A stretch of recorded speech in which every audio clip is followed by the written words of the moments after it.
I just paid mine for this. Not a magazine and that goes either. Yeah, mine too. I do it.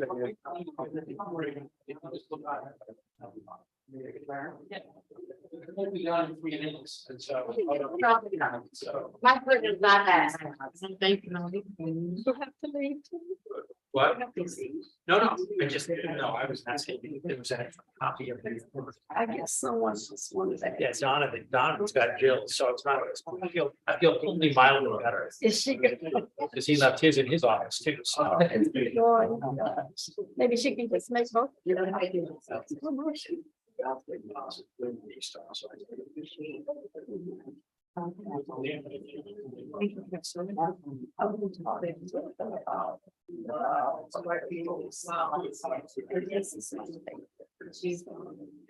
And then.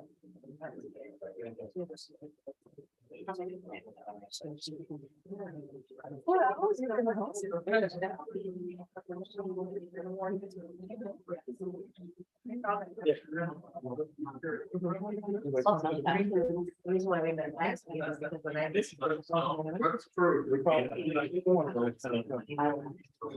Oh, there's like the wheels. Sound. I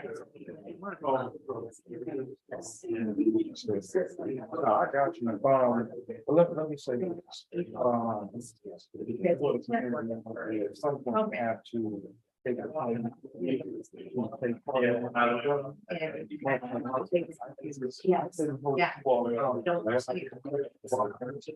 Because I and now it's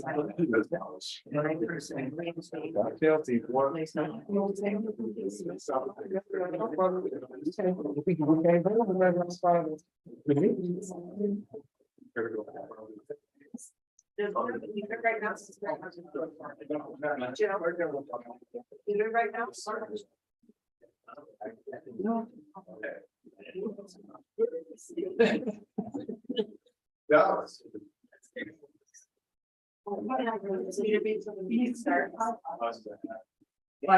To me.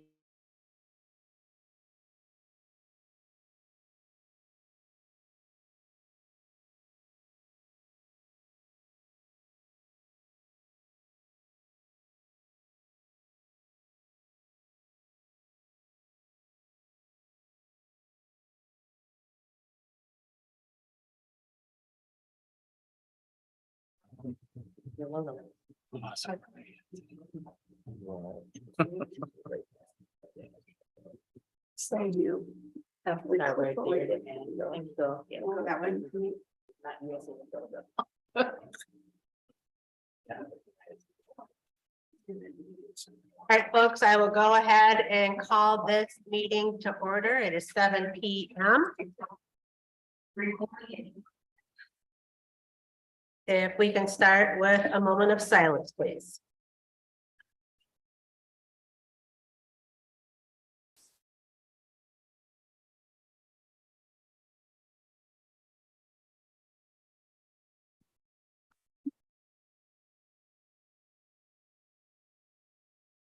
And if we'll all stand for the pledge of allegiance.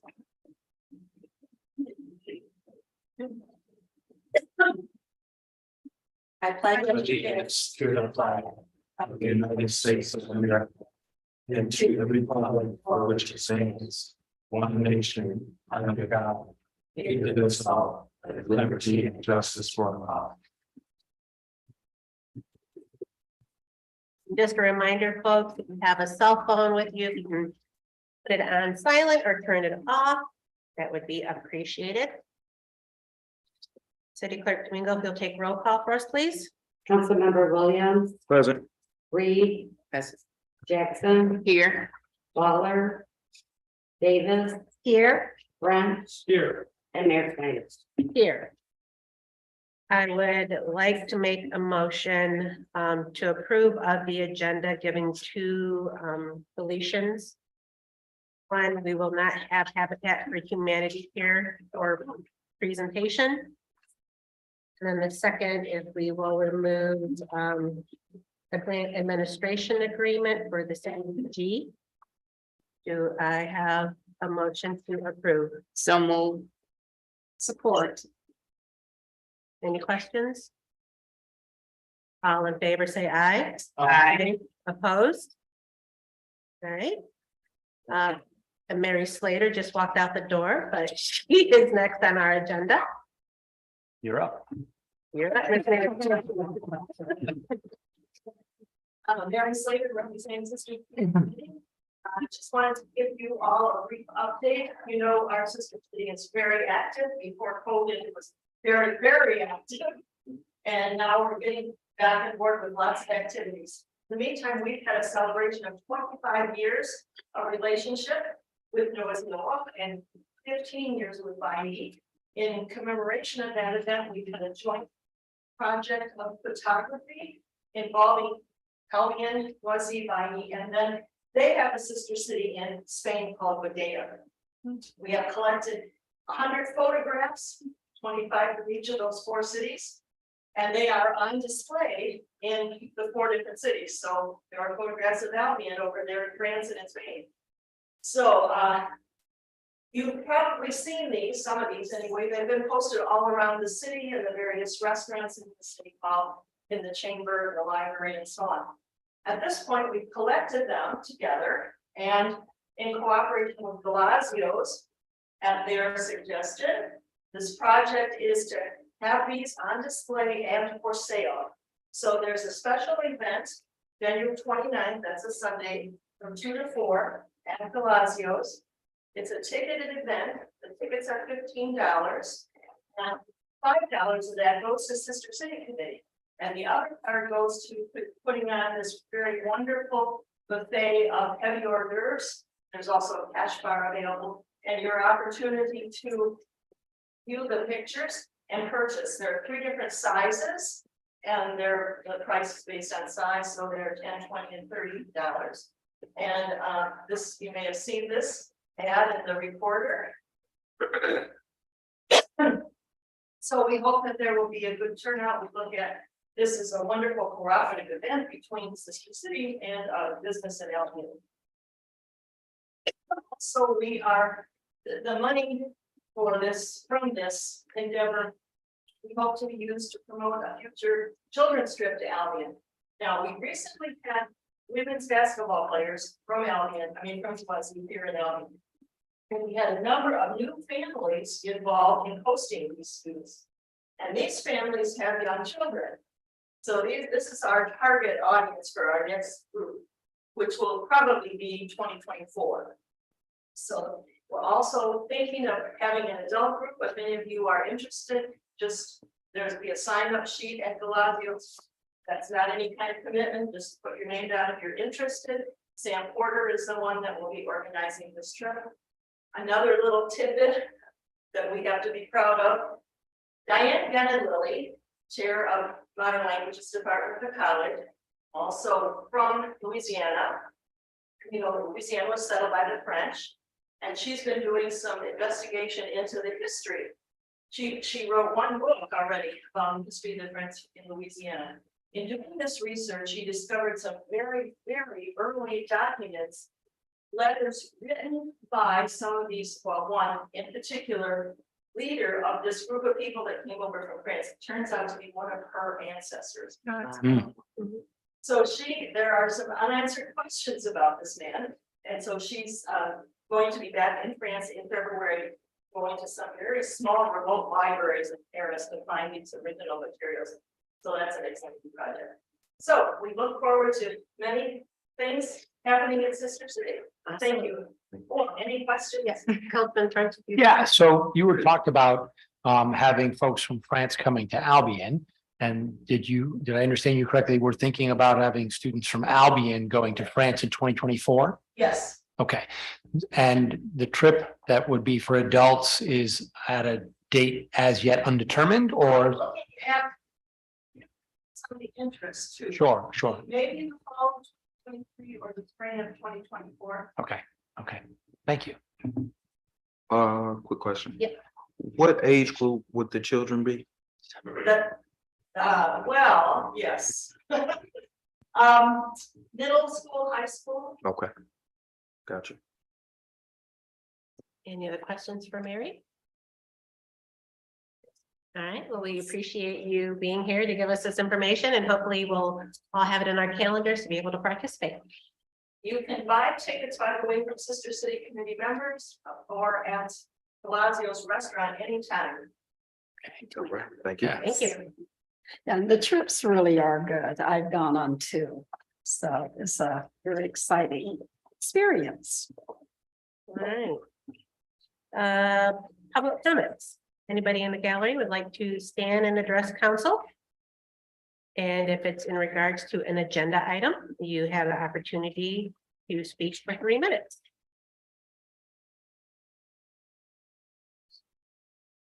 And do we have anybody on?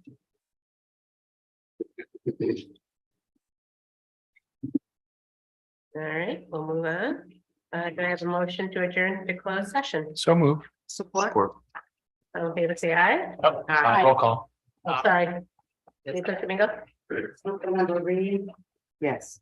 Jackson, Yes. Davis, Yes. Brunch. Yes. William, Yes. and Mayor Snyder. Yes. Meeting adjourned 7:08 PM. If you want to turn off your mics, just to save batteries.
And P. City Clerk Domingo, if you'll take roll call for us, please. Councilmember Reed. Yeah. Here. Jackson, Here. Davis, Here, Branch, Here. Williams, Here. and Mayor Snyder. Here. All right, consent calendar items in your packet. You had the minutes to our January 3rd study session and our January 3rd regular council meeting. So I have a motion to approve. So moved. support. All in favor, say aye. Aye. Opposed? Next is our second reading of ordinance 2023-01 for our solid waste for leaf disposal. So move. Support. Attorney Harkness.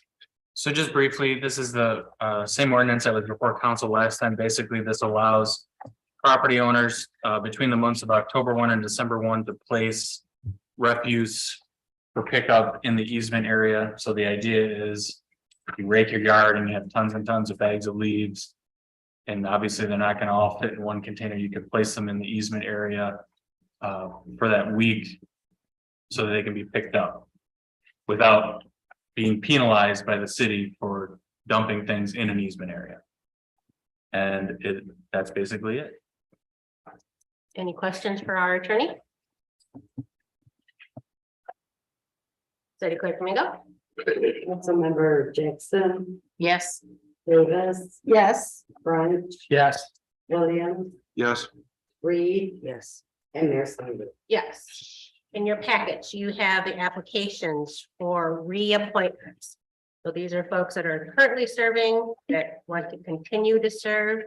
So we have Emily Rebecki for the DDA, Holly Zabluski for the zoning board, Tom Pitt for planning commission, Ashley Reiniger for the public safety pension board, Chris Burdette for the Albion Building Authority, and George Strander for the planning commission. So move. Support. Councilman French, do you have a question? Yeah, I have a question. 3 of these people are on 1-year appointments. I didn't realize that Holly Zabluski's appointment to expire 12/31/23, ditto for Ashley Reiniger, ditto for George Strander. It was under my opinion, at least when I served on planning commission, that those were 2 or 3-year appointments. They are, but their terms expired like in 2019 or 2020. So they're just now being, because they continue to serve. Right. Now mine's are here. So now my head is really exploding. So this means that we're late in these reappointments because they've been serving beyond their previous term? Ah, and you serve until someone else is appointed, right? Mhm. got it. So we're just cleaning up paperwork for these people. Mhm. So we got Got it. Yeah. 2 years. Yeah, so Clerk Domingo, she sent out a notice to everybody who is serving on a boarding commission if their term was expired, to let them know that their term was expired, and if they wanted to continue to serve, to reapply for reappointment, or they could serve until, if they were not interested in reappointment, they could continue to serve until their position was replaced. Yeah. Got it. So these 3 may or may not be back next year for reappointment. Got it. Thank you. Or they, yeah, they may. Any other questions? City Clerk Domingo? Councilmember Davis, Yes, Branch, Yes. Williams, Yes. Reed, Yes. Jackson, Yes. and Mayor Snyder. Yes. Next is a motion to approve a facilitator for a 2023 goal setting session. In your packet, you have 3 proposals from different individuals, agencies. So move. So you should probably do a motion for a specific, one of the specific proposals. Okay. okay, I would like to move that we select Greg and someone help me with his last name. Guchow? Buchow? Okay, after reading his information, it appears that he's very knowledgeable. He has experience and very good credentials in terms of strategic planning for communities, similar to ours. So I would second that motion. Do we have further questions or comments on Greg's proposal? He's the least. I'd like the double house solutions, they seem to. have quite a- I know they cost more. But. There's really seem to. City Clerk Domingo? Councilmember French, Yes. Williams, Yes. Reed, Yes. Jackson, Yes. Davis, Yes, and Mayor Snyder. Yes. All right, so we will welcome him on February 4th when we do our goal setting. What was that, February 4th, you said? No, Saturday, February 4th. 9. Now, that meeting's from 9 to noon. 9 to noon. Yeah. We'll be right here. I don't think we're up early on the Saturday. He's been provided that. time. No, but 9's good. 9's good. I need to- You and I. We'll see how big of a facilitator he is. that's right. All right, next is our discussion to get grant information on our new website. Councilman Williams wanted to bring this forward. So I'll turn the floor over to you, Councilman Williams. All right,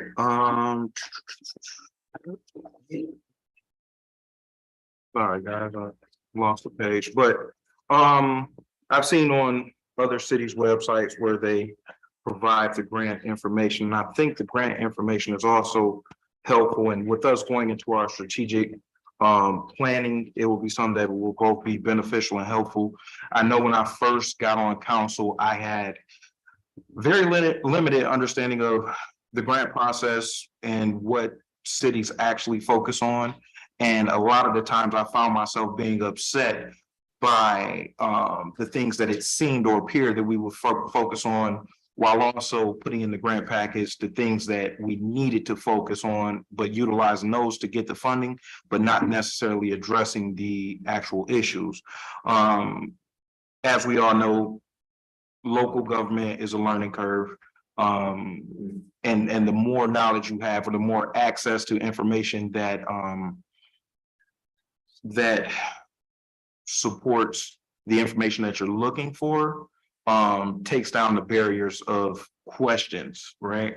So when I can readily access, let's say the city of Jackson's grant funding by going to their website, I know where their focus and intent is.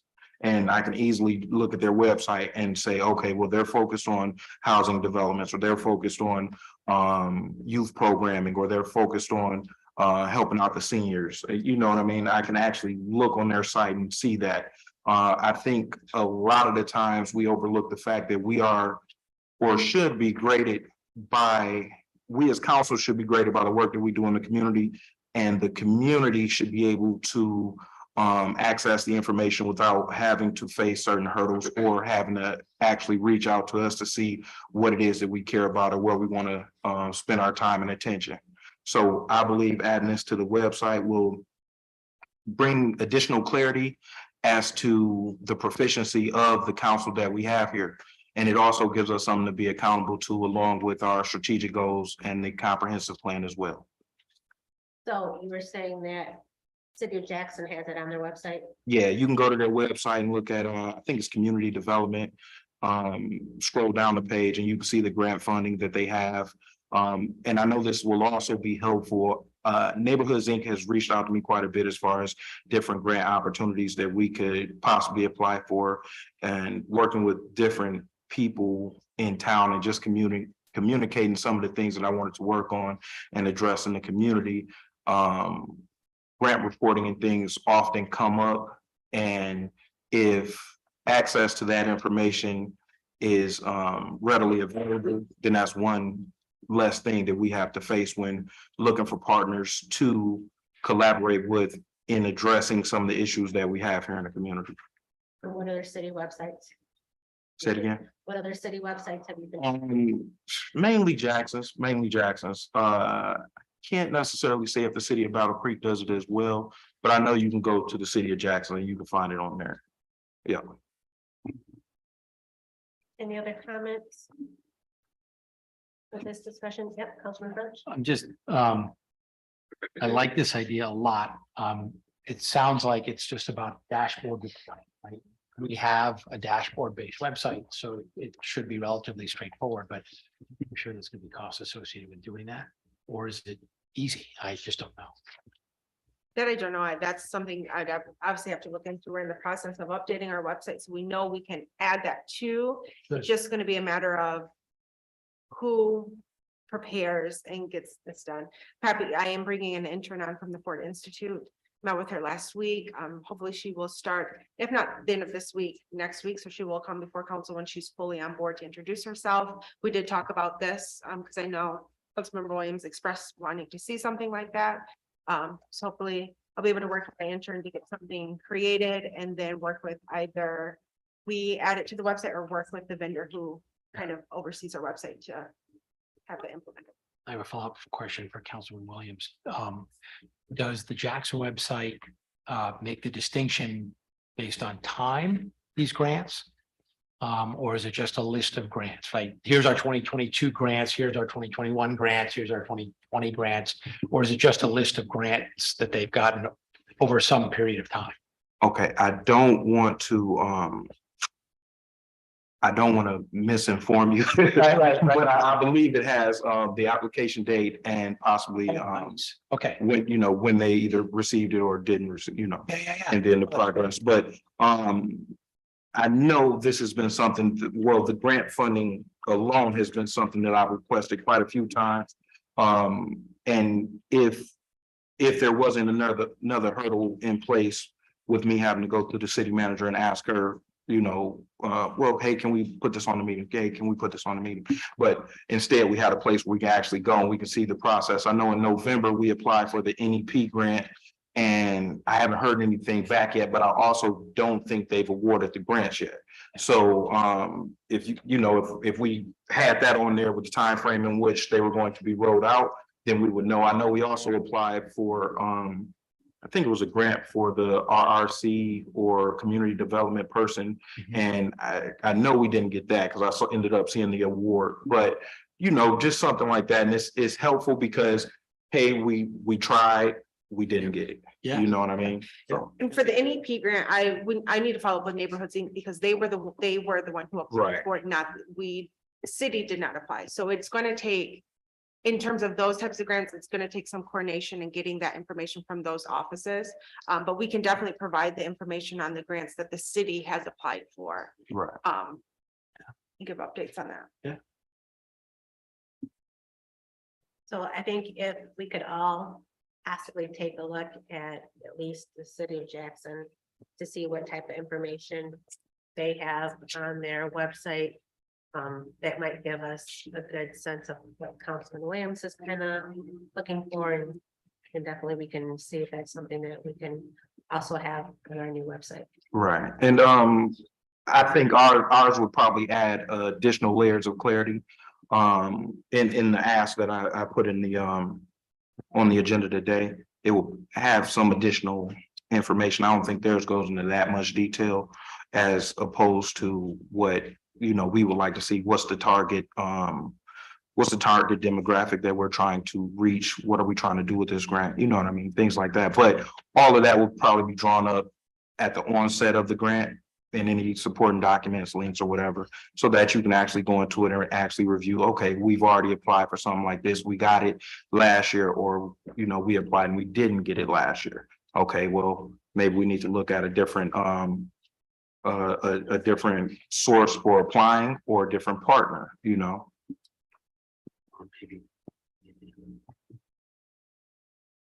Any other comment? So it's on for discussion approval. Are you guys? That's what I was gonna ask too.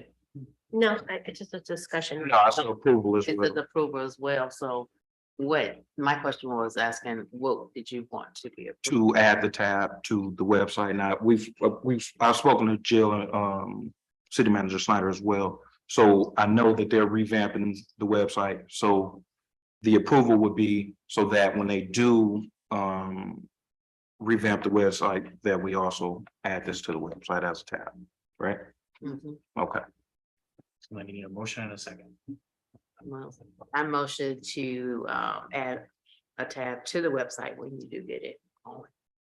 Support. Shall we clarify that a little bit? A tab. So So do you, we move that.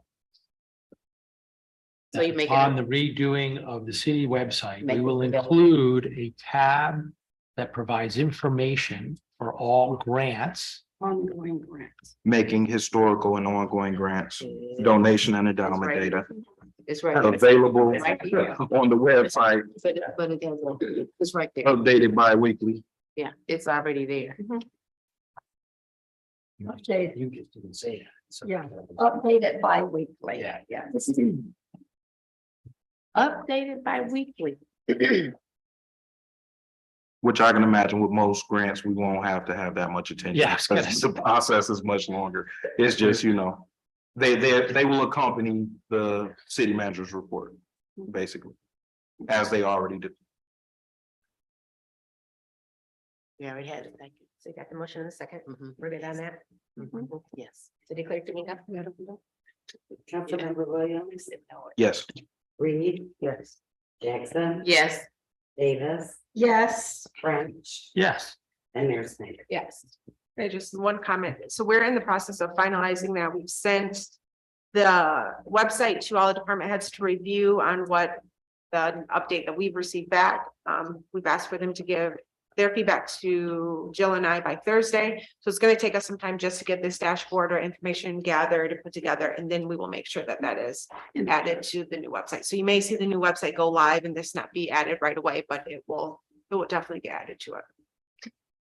thank you. Thank you. All right, discussion on our transportation asset management plan. City Manager Slater. Yes, thank you, Mayor. So we had this discussion at the last meeting that I was at before I went off on leave. As you can all recall, we pursued a new road millage in the amount of 6 mils last year. It was on the August 2022 election. That required a 3/5 majority vote. Unfortunately, that millage did fail, but not by a lot. So I'm just looking for direction from the city council. I know that we hear from our residents. I know you all hear from your constituents on the conditions of our roads. That is still, I think, a priority of all of our residents, that they want to see our roads improve. We've been working for several years now with Whiteman and Associates to develop a transportation asset management plan. We are almost, that plan is pretty much complete. We're just missing the budget or funding aspect to that plan. So the direction I'm looking for is, do we just utilize the current road millage that we have in place, which is 3 mils? It roughly brings in 250,000, maybe even less. I'm just giving a rough estimate of that. Or do we want to pursue some other level of funding to support additional road projects? So I'm just kind of looking for council for some direction. Councilman French? what's the deadline for trying again? There are different times. So to have a May election, it's very tight. I believe we. I was have to have- thinking August again. Oh, we have time. So for August election would be, I think it's May. We had to have it submitted by May or early June. So we have plenty of time to develop ballot language. But before we need to know what amount are we going to pursue, if that's the will So of remind me what we asked for last time. you. 6 mils for 3 years. Okay. I would recommend we ask for the same thing. And I would recommend that we do better at communicating exactly what that money will go for, specific projects. So that we can get the votes that we need. It was not a huge loss. It wasn't but it was close. And I think that if we do a better job communicating, pointing out our gross deficit in funds to pay for road, that it should do better. And before that, we can create a plan using the existing funds to, nibble away at what we're doing, because that money won't be coming to us until next year anyway. So if we start now on, so I see this as 2 prongs, right? The first is, how are we going to spend the 250,000, half a mile of of pothole filling. And this is what we'll do with additional monies. I mean, I don't think it's an either or kind of proposition. I mean, I think it's like we got to throw, as been said before, we got to throw a lot of crap at the wall and see what sticks. Are there transportation grants available? Maybe, maybe not. But I think we should try everything because it's not going to get better. I would agree with that. And I just want to be mindful. Obviously, I'm going to do whatever council wants to do or selects to do, but I just want to be mindful of putting such a burden on our residents. We did just have a hefty increase on our water rates as well as our sewage rates to support the wastewater treatment plant project. So I know with inflation and just the times of today, it is cost of living is rather high. So I do want to be mindful that we're keeping that in the forefront as we have these conversations, but I will work to do whatever. Yes. Councilman Williams. Oh, so what if we went with the 3 mills, how long will we wait to have to vote that in? Or no, if we went with the 3? Oh, he said, hearing. Because we're already doing 3, right? Yep. So how long will we have to wait, or will we also have to wait till August to vote that in as well? You don't have to, it's not like you have to wait for one to expire to do the next one. That the one that's in place will continue to run until it has expiration.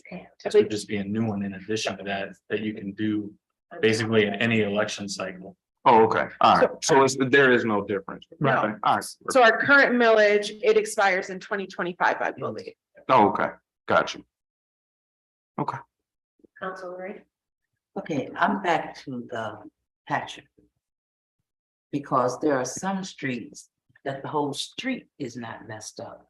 But you have different sections in the street that's got holes and makes coming down the street usually a mess. What about if we don't have one now? Buying a patcher that can come and roll the stuff out and make it smooth. You look out there on I-94 going towards Jackson. There's parts of the highway that had pieces, chunks of cement missing. That what they did was they patched it. They put the stuff down and rolled the thing over it and and now you don't have to boom, boom, boom in those holes. So why can't we do something like that until we manage to get around to get another streets done? Yeah, and I will let Director O'Brien speak more. He has better knowledge on the equipment that we do have or the required equipment to do that. Do you have any input on that possible solution? If I know there's talked about the piece of equipment that can grind it down and then we do like a soft overlay. Is that a solution for us? It's right up at the corner of North End Street and Austin. Back in the spring, was it the spring or the fall of last year? I think it was the spring. There was a hole there where they had been working and the street was messed up and they patched it. And you know, because you're coming right up to the stop sign, and you need to stop without your tire going down up. They patched it and it's working. You have the capabilities of not only just the hot patch, but actually Hot patch. sealing. Yeah. Yes, And patching. Public Services Director Kevin O'Brien. We currently do surface patching within the city of Albion, just with our street crew. That process takes generally 6 of our 8 employees at streets to complete this. Oh. For instance, the last time we did surface patching, we did quite a bit up on trying to think of the name of the street. Pine, Excuse me. was it Pine Street? Fine, we did a whole bunch of repair for water mains. Surface patches we did on Wiener Drive intersection. We did 2 days worth of patching on Booth with 6 employees each day. We put down 43 tons of asphalt, which is that's a lot of asphalt to put in one area. But it needed it, but it took 85% of our resources are approved to complete with other things that need to be done. Drain cleaning, tree damage, sidewalk repairs.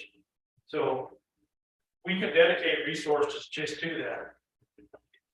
But it's very, it drains your resource. We do have the equipment to do it. It'd be nice to have a paved machine to lay it down and be a lot quicker. We do have a roller that's completely outdated. Well, that's what I'm talking about. Can we get some of that stuff new or So we're, something, so that it'll be making it easier for you and your guys to do that? there's ideas that are in process. But as of right now, we are capable of doing it. It's just, we can't do it every day. It's too many resources on one thing. We have to expand our work.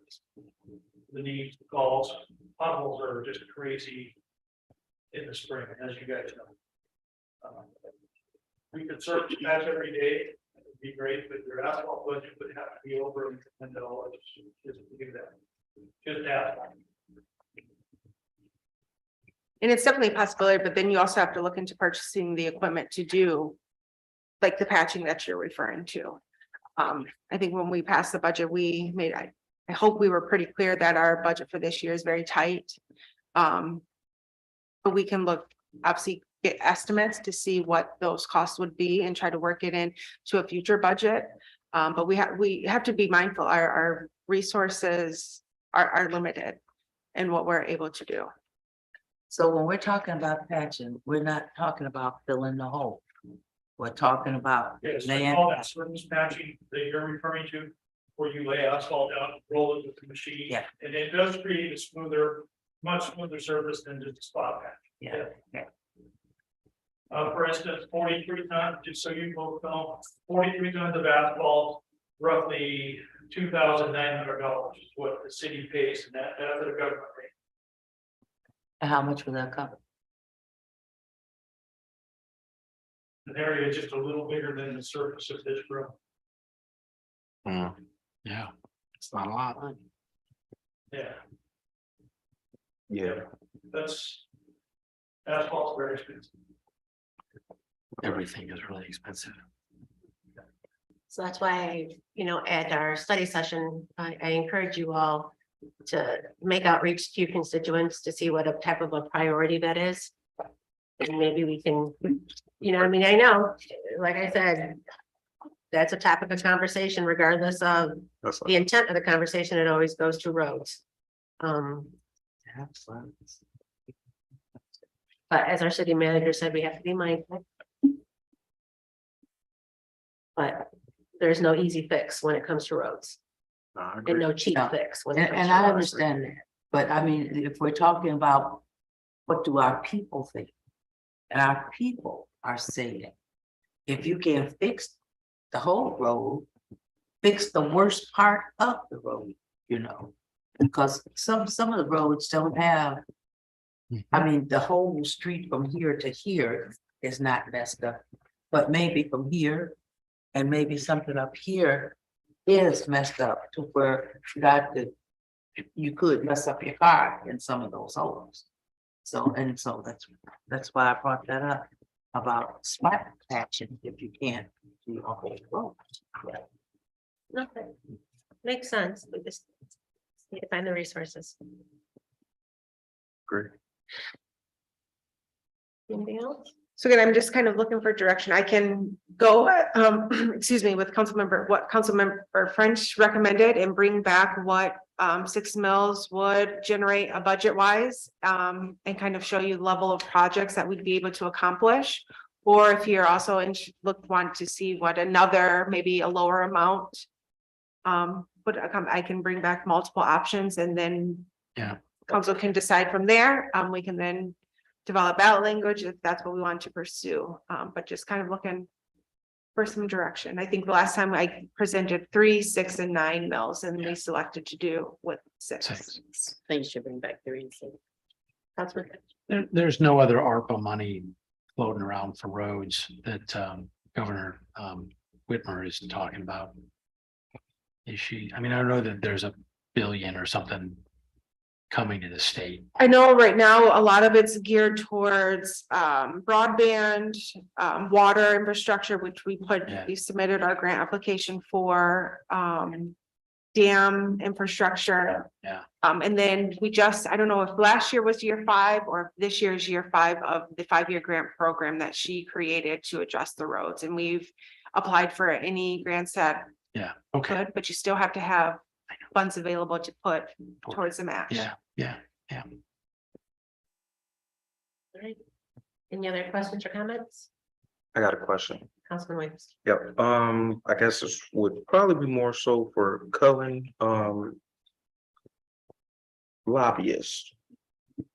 Do you think, someone lobbying on our behalf, being that we are a poor community and we've hit so many of these benchmarks that we probably can utilize a lobbyist to, help us with the roads?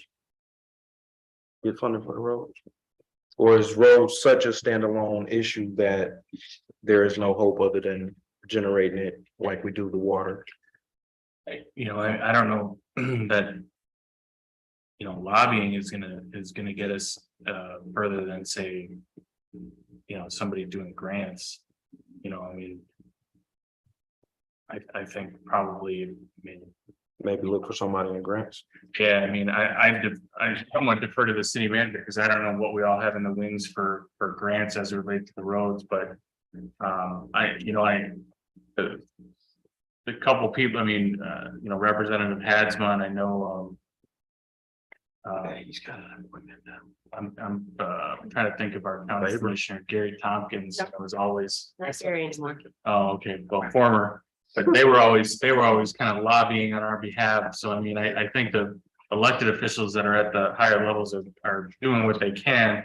I think realistically, if we're gonna get money, it's gonna come more likely from grants than it is, from lobbying. And I don't have that information in front of me, but it was provided at all of the town halls last year, kind of a breakdown on what we received in grant funding to pay for all of the infrastructure projects. I think it went back all the way to 2011 or early 2000s. And the city has done an excellent job in securing grants for this. I know former Commissioner Tompkins, that was his stand on. We do receive Act 51 from the state of Michigan, and the Act 51 dollars can be used towards some roads, but it does not go towards all of them.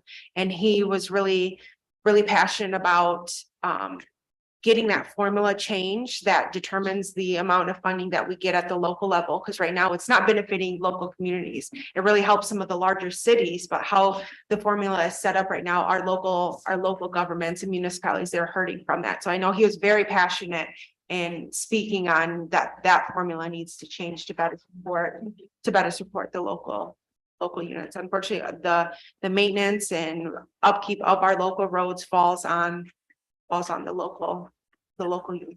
Right.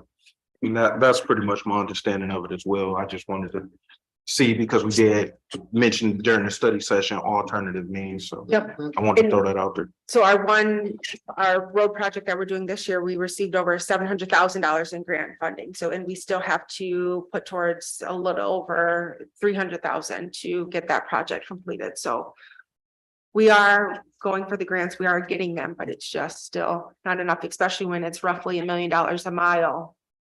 And when our average pacer rating is a 2.1, which means it's a failing condition and it requires a full reconstruction to repair that, that's the most costly fix. So moving forward, we'll have our city manager bring forth some millage proposals and see how much revenue each one would bring in. I'll take the max being 6 mils and then I'll throw in some other lower options for you all to consider. Right. Sounds good. Future agenda items. Oh, anything pressing that you would like to see, Councilman Williams? Yes, future agenda item, there's a grant funding that was released by President Biden and Vice President Harris for remediation and environmental help. And it's for rural communities and communities that fit our similar demographics. I would like to see if we can apply for that grant funding so that we can do some remediation in some of the areas of high I want to say contamination. Soil contamination. Yeah, soil contamination. I would also like to see if we could do a meeting with is it Eagle that Yeah. is Eagle? Water. Okay, well, no, not the water, but the ground. Eagle. It's Here we Yeah, go. Eagle is the ground. Okay, yeah, I thought it was Eagle. Okay, with Eagle and possibly the land bank. I know that'll probably come up in our conversation about potential housing solutions for the city. But if we can start to get ahead of that conversation, just with presenting us all with the information of what steps we need to take going forward, I think that would be beneficial. Have you seen this grant application? I have seen the grant and maybe we can have, could we possibly have Ms. Ammerman come up and speak to it or maybe send it to us? We don't need her to come up. Don't worry. I'll send it out. I'm gonna put her on the spot like that, but I'll send it out to the board or I'll send it to City Manager Snyder and she can disseminate it. The application before that. Yeah, so we often take a look at it and see what's possibly out there. I think if we were able to get that grant, it would help us out a lot and it may not necessarily address the issues that we have in whole, but every step forward is a large step in the right direction. Any other future agenda items?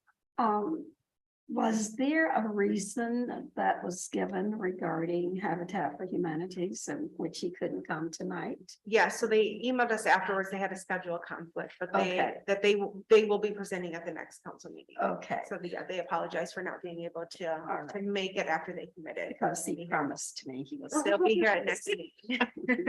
Oh, Oh, I'm sorry. one other, Fountain Clinic has, received a grant and there are services that are available in dental, in the dental area for Albion residents.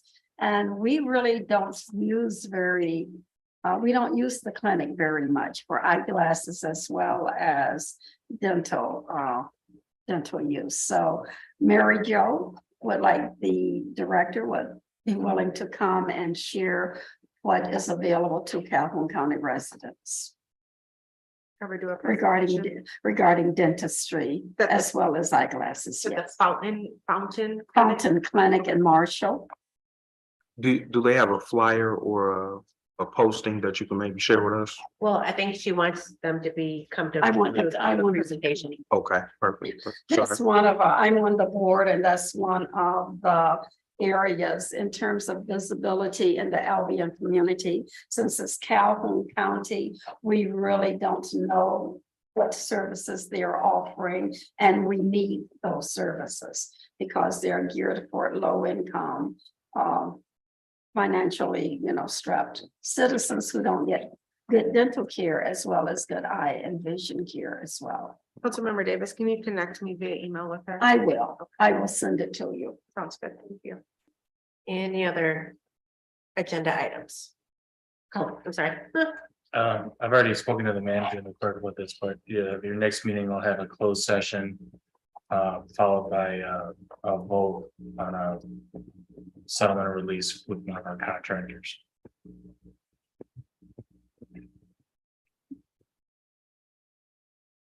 Anything else? I got one. Yeah, go ahead. Yep. Okay, so going into February, we'll be discussing our strategic plans.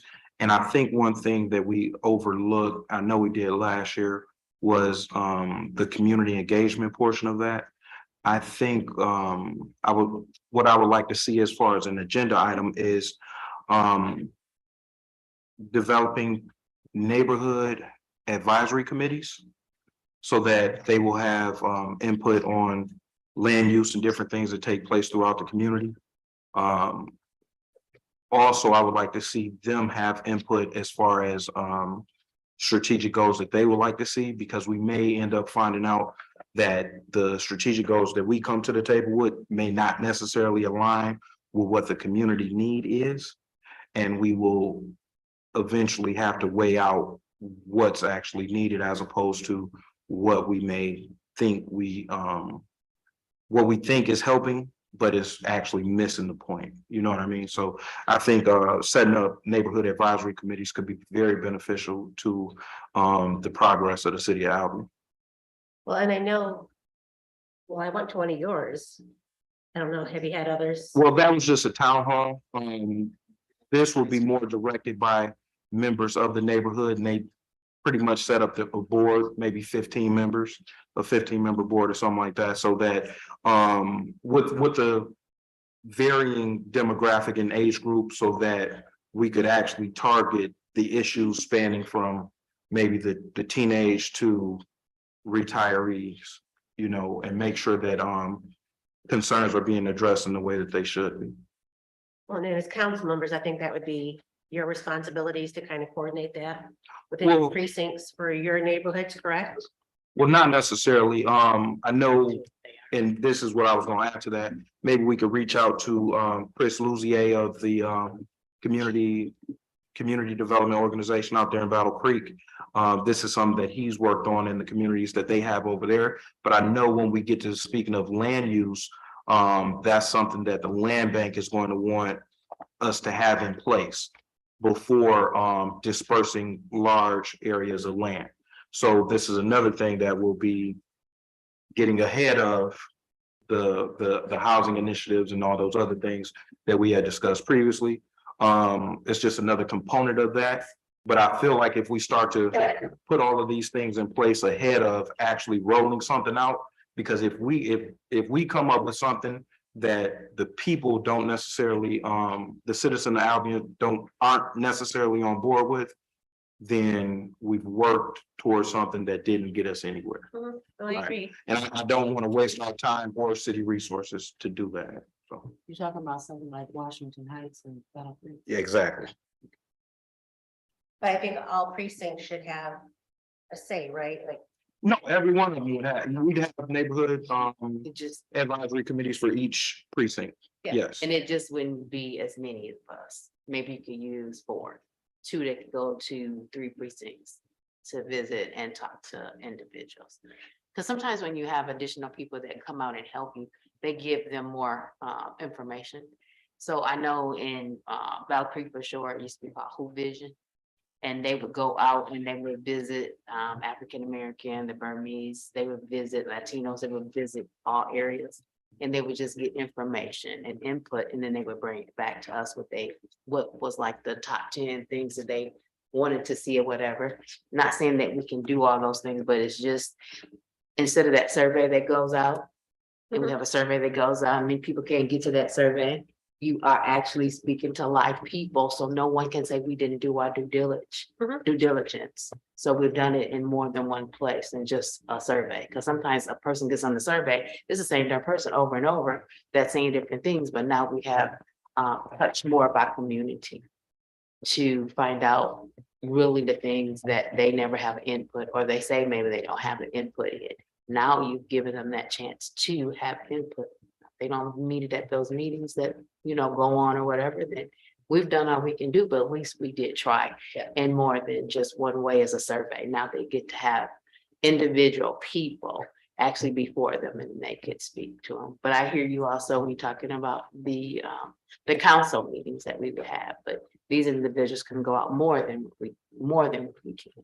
Right. I should say council meeting, but our precinct meeting. We wouldn't necessarily be heading this group. Yes. Those members of the community will be heading that group. so you have people kind of like a grassroots type of organization of folks who are going to get out to the neighborhoods in each of the precincts. Mhm. Okay. Pretty much. But again, I would like to reach out to Chris Luzier and see if he can, if he would be willing to present what they've been able to do and what they've done over there. I know they've been doing this, and speaking to him, since the 90s. Yeah. So, somebody with that long of a history of doing this, they have beneficial information, but also bringing in the land bank to see what their input on this is as well. Because again, mentioning hurdles, the hurdles we're gonna face once we do get to speaking about housing and land use, being that in precinct 1, 50% of the land bank's properties is in my precinct, according to them. Before we get to doing anything on any of the properties, it's gonna have to go through them. And why not be in alignment with them at the start so we know what the goals are? Right. You know, Yeah. I don't want the goals to change with us already being prepared to run a different race. So I'd be happy to, entertain a study session if you can. That would be great. That would be great. Could come and talk to us and let us know kind of like how they work through that process. And move forward. Sounds good, but I didn't want to take that on my plate. That's why we're having this as a future agenda item. Thank you. It's good for discussion because that's what he was talking about was like the land bank just did in Battle Creek with Washington Heights. And I understand that is going really, really good. And land bank has a lot of properties in both of our precincts. What, do you have contact information for that gentleman? Yes, I do, and I can share that. We've also met with Chris before. I missed the Zoom call, but Ian's familiar with Chris. Yeah, we've met with Chris before over Zoom. Yeah, so. Oh, I mean, if you don't want to coordinate. No, I mean, I'll get with them and we'll figure it out. Okay. Yeah, we'll figure it out. It's not that I want to participate, I just don't want to over participate. No, yeah, just so that we can get that initial. I got you. conversation scheduled and. I got you. In Washington Heights, it's in Battle Creek. Yes. Yeah. Mhm. Any other agenda items?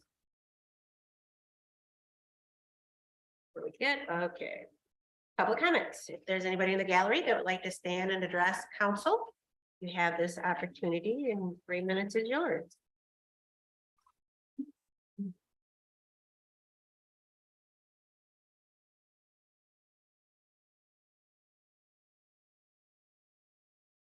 I thank you for letting me speak tonight. I really want to address transportation asset management plan.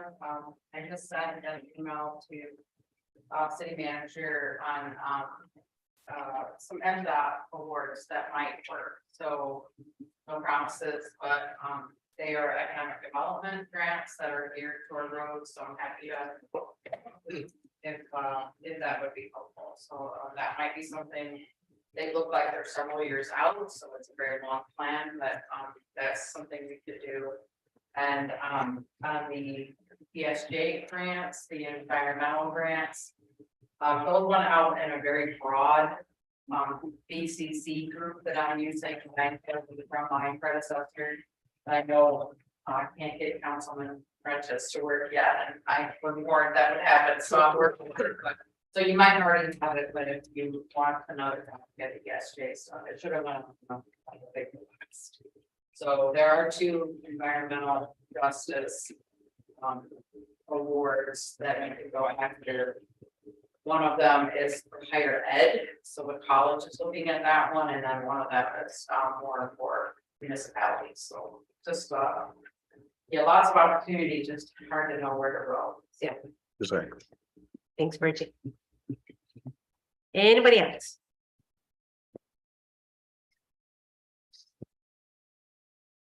We have anybody else? All right. City managers report. Yes, thank you, Mayor. A copy of my report was included in the packet. You do have an updated copy on your desk.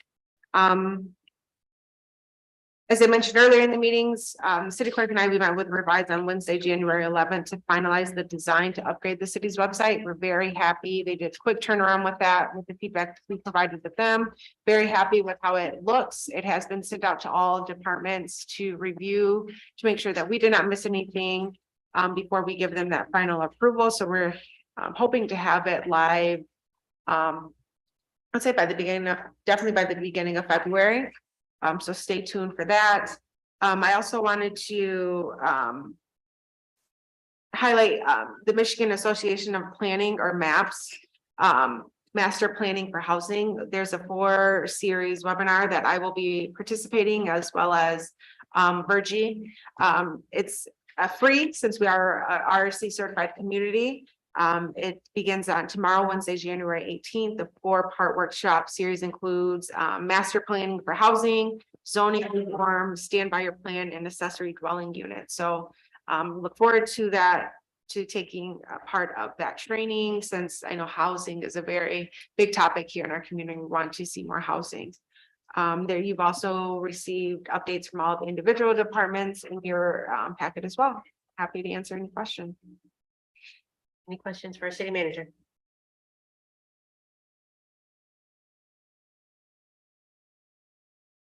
Thank you for that information. Council member comments.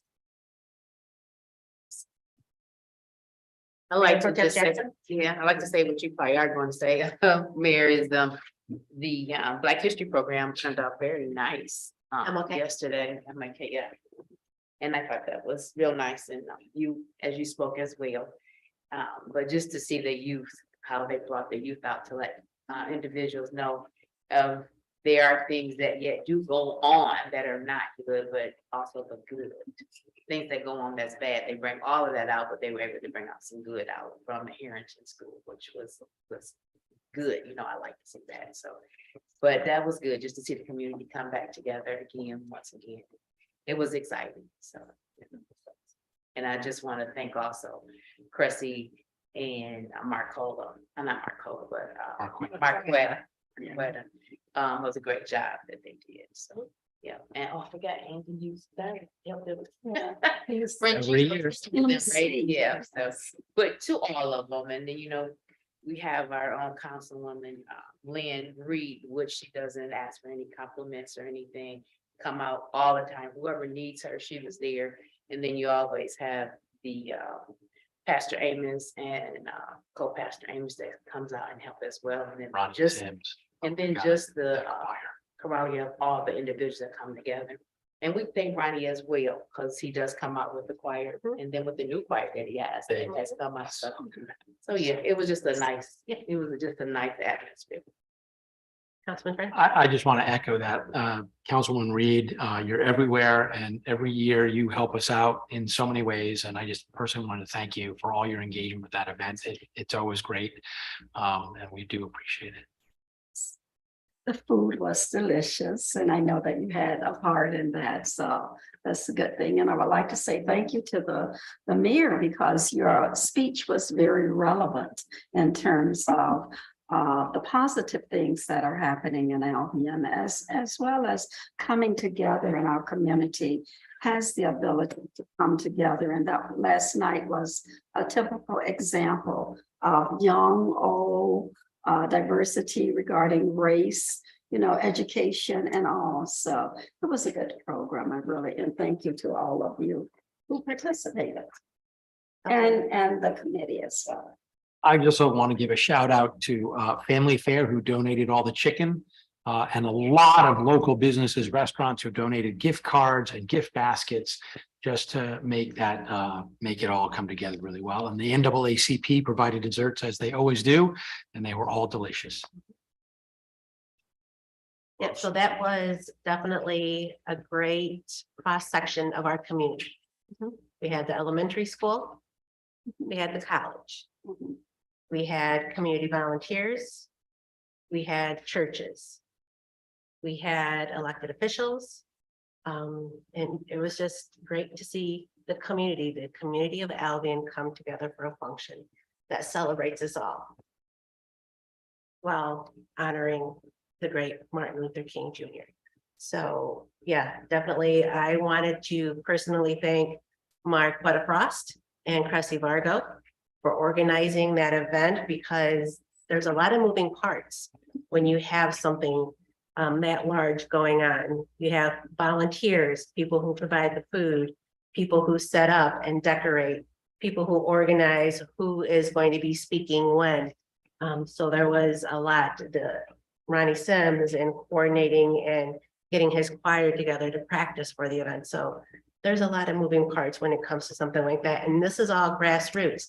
So they didn't pay people to do this. This is volunteer, this is community.